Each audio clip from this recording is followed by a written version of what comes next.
All right, let's talk about one of the coolest ways a company can actually reward you, its investor, dividends. We're not talking about just hoping the stock price creeps up. Nope. This is about a company taking a piece of its success and putting it right into your pocket.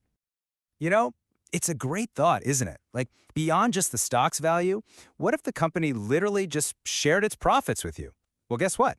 That exact thing exists. It's called a dividend, and it's basically the company's way of saying, hey, thanks for being an owner. Here's your cut. So in this explainer, we're going to break it all down. First, we'll cover what a dividend actually is. Then we'll get into the nuts and bolts of how you get that money. We'll even explore the different types or flavors out there, figure out how investors measure them, and wrap up with the big strategic question every company has to ask itself about its profits. Okay, let's kick things off. Section 1. What in the world is a dividend? So, at its heart, a dividend is just a chunk of a company's profit that its leaders decide to pay out directly to shareholders. The best way to think about it is like a big profit pie. When you own a share, you own a tiny piece of that company. Well, the dividend is them literally cutting out your slice and handing it to you. It's a direct reward for your investment.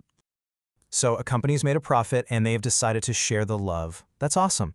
But how does that cash actually get from their bank account into yours? It's not magic. There's actually a very clear, structured process. It all starts at the top with the board of directors. They're the ones who say, hey, let's pay a dividend. They have to weigh rewarding shareholders against, reinvesting that cash back into the business. Then it usually gets approved by the shareholders. After that, the company makes a big public announcement, and finally, on the payment date, the money gets sent out to everyone who qualifies. Now, if you're an investor, this timeline is everything. So listen up. First, you get the announcement. Simple enough. But then comes the most important date of all, the ex-dividend date. This is the cutoff. To get this payout, you have to own the stock before this date. The record date is really just for the company's own bookkeeping. And the payment date, well, that's the fun one. That's payday. Let me say that again, because this is so important. If you are buying a stock specifically to get its upcoming dividend, the ex-dividend date is your one and only deadline.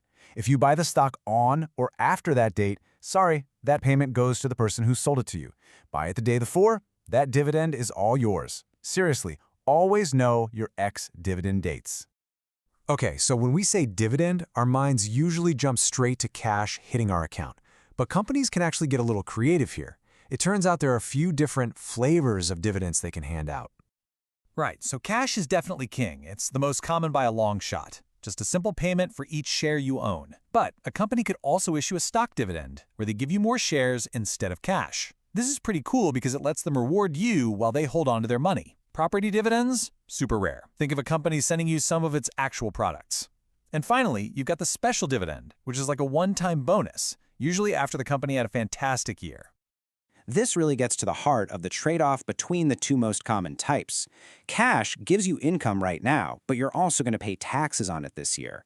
A stock dividend, on the other hand, boosts your ownership stake in the company, and you don't have to worry about the tax man until you decide to sell those shares down the road. For the company, it's a great way to reward you without draining their bank account. So how can you tell if a dividend is actually, good? A $2 dividend from a $40 stock is a totally different ballgame than a $2 dividend from a $200 stock. To compare apples to apples, investors use one key number. And that number is the dividend yield. It's the cleanest, most direct way to see the return you're getting from dividends. And it's always shown as a simple percentage. It basically answers the question, for every dollar I invest in this stock, how much am I getting back each year just in dividends? And the formula? It's beautifully simple. You just take the total annual dividend for one share and divide it by what one share costs right now. Then multiply by 100 to get that percentage. That's it. So let's make this real. Imagine a stock costs $40 a share, and over the year it pays out a total of $2 in dividends. You take 2 divided by 40, that gives you 0.05. Multiply that by 100, and there you have it, a dividend yield of 5%. See? Simple as that. Now you can easily compare that company's dividend to any other one out there. Okay, so far, dividends sound pretty fantastic. Free money, right? But this brings us to a huge strategic debate. Is handing out cash to shareholders always the best thing for a company to do with its profits? This is what we call the investor's dilemma. See, companies have another really popular way to give value back to shareholders: share buybacks. Instead of sending you cash, they use that money to buy their own stock off the market. This reduces the total number of shares in existence, which means each remaining share, including yours, is now a slightly bigger piece of the pie, and that can help push the stock price up. So let's weigh the good and the bad. On the plus side, dividends give you that nice regular income, and it's a strong signal that a company is financially healthy. But, and this is a big but, that money isn't being put back into the company to fuel more growth. Plus, those payments are never, ever guaranteed. And here's a key thing to remember. The stock's price almost always drops by about the amount of the dividend on the ex-dividend date. Why? Because that cash is officially leaving the company's books. And that right there is the heart of the whole counterargument.